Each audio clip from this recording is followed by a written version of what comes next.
Have you ever pondered the depths of history that lie behind the vibrant culture of India? Let us journey back in time to the birth of a civilization so ancient and yet so sophisticated it continues to astound scholars to this day. This is the story of the Indus Valley Civilization, one of the world's oldest urban societies. Nestled in the fertile plains of the Indus River, this civilization was a testament to human ingenuity and resilience. It boasted meticulously planned cities, advanced drainage systems, and a trade network that extended far and wide. The civilization script, though still undeciphered, hints at a society that valued communication and record-keeping. Indeed, the Indus Valley Civilization was a beacon of progress and innovation. Yet, like all great entities, it was not invincible. A combination of factors led to its decline, marking the end of an era. But as all things must, the Indus Valley Civilization too met its end, paving the way for the dawn of a new era. So what happened after the fall of the Indus Valley Civilization? A new age dawned, the Age of Empires. The Maurya Empire rose from the ashes of the fragmented kingdoms that followed the Indus Valley Civilization. It was an empire of unprecedented scale in India, stretching from the Himalayas to the southern tip of the subcontinent. The Mauryan emperors, notably Chandragupta and his grandson Ashoka, laid the foundations for a centralized bureaucratic government. They introduced economic reforms, created road networks, and fostered trade relations with foreign lands. Ashoka, after witnessing the horrors of war, turned to Buddhism and became a significant proponent of the religion, spreading its teachings far and wide. As the Maurya Empire faded, there was a period of political fragmentation. But this was not a time of stagnation. Quite the contrary.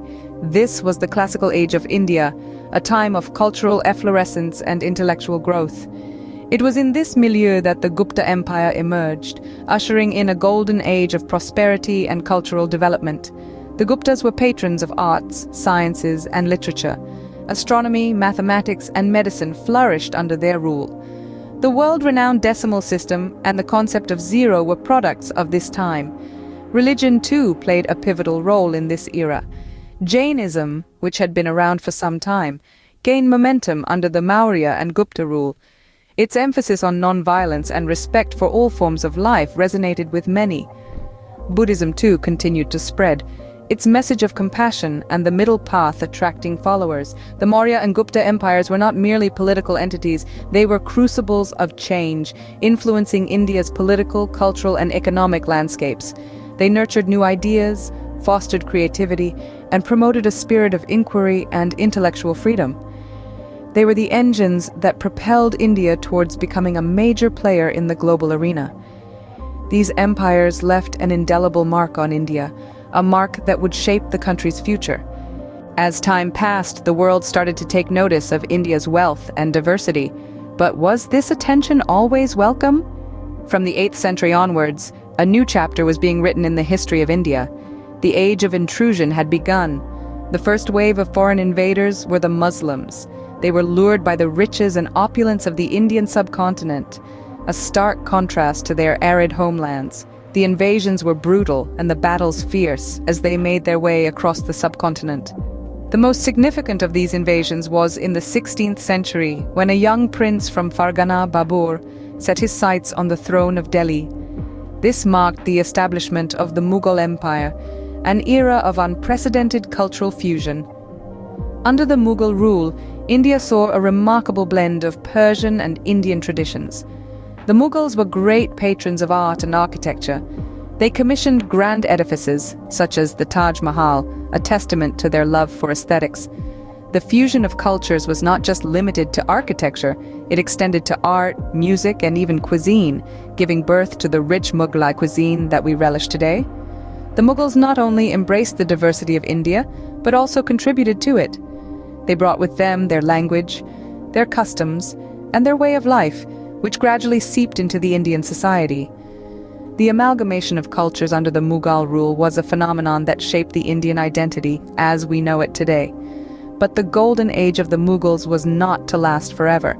As the Mughal Empire started to decline in the 18th century, another power was rising in the east. The British were making their presence felt, and the age of intrusion was far from over. The Mughal Empire in all its glory was not to last forever. A new power was rising on the horizon. The sun was setting on the Mughal Empire and rising on a new era of foreign rule. As the Mughal Empire's influence faded, the British East India Company began to gain a foothold in the Indian subcontinent. Initially, their interests were purely commercial, but over time, they began to exert political control. The British East India Company's dominance was not unopposed. In 1857, the Sepoy Mutiny, a widespread rebellion by Indian soldiers, shook the foundations of the company's rule. The rebellion, though ultimately unsuccessful, marked a significant turning point. It led directly to the dissolution of the British East India Company and the establishment of the British Raj, the period of direct British rule over India. The British Raj was a time of significant change. It brought about administrative and legal reforms, but it also led to widespread discontent and resistance. This resistance culminated in the struggle for independence, a struggle that was to shape the course of Indian history. Leading the charge were figures like Mahatma Gandhi and Subhash Chandra Bose. Gandhi, with his philosophy of nonviolence and civil disobedience, became the face of the Indian independence movement. He believed in the power of peaceful protest, in the strength of the Indian people to overcome their oppressors without resorting to violence. Subhash Chandra Bose, on the other hand, believed in the need for direct action. He led the Indian National Army, a force of Indian soldiers who sought to overthrow British rule by military means. Though their methods differed, both Gandhi and Bose shared a common goal: the end of British rule and the birth of an independent India. Finally, after years of struggle, after countless sacrifices and hardships, the dream of independence was realized. In 1947, after centuries of foreign rule, India finally regained her independence. The British Raj had ended, and a new chapter in Indian history was beginning. A chapter written by Indians, for Indians, a chapter of self-determination and sovereignty. India's history is a rich tapestry of civilizations, empires, and epochs. We journeyed from the flourishing Indus Valley civilization through the grandeur of the Maurya and Gupta empires. We navigated the tumultuous period of Muslim invasions, the opulence of the Mughal Empire, and grappled with the complexities of the British Raj, culminating in the triumphant march to independence. Each thread of this tapestry tells a fascinating story, a story that continues to be woven today as India strides into the future.